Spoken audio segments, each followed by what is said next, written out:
Медицинските сестри од Тетово излегоа на предупредувачки протест пред клиничката болница во Тетово. Голем дел од нив повеќе од 10 години работат без зарешен статус, односно чекаат трајно вработување. Нивното трпение е попушти откако 2 месеци веќе чекаат плата. Поддршка медицинските сестри во протестот добија и од помошниот персонал од болницата, бидејќи и тие го имаат истиот проблем. Станува збор за повеќе од 100 медицински сестри кои слушаат ветување за нивниот проблем од неколку влади и министри во последната декада, но решение нема од никого. Јас сум 6 години, ама има колешки што са повише, над 10 години.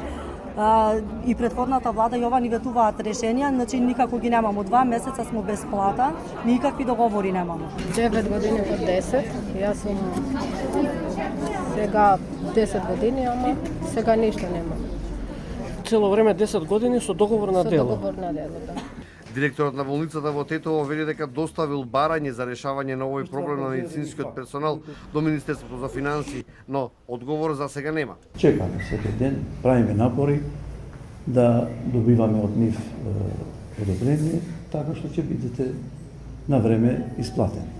Ова е само еден од многуте протести на медицинскиот персонал на Тетовската болница во последните неколку години, но проблемите за кои тие протестираат за сега се без решение, а токму медицинските сестри се оние кои масовно ја напуштаат земјава и се селат во западноевропските држави, каде се многу барани како професија и далеку поплатени во однос на примањата кои ги имаат во Македонија. За останатите услови за работа и за живот не треба ниту да се зборува.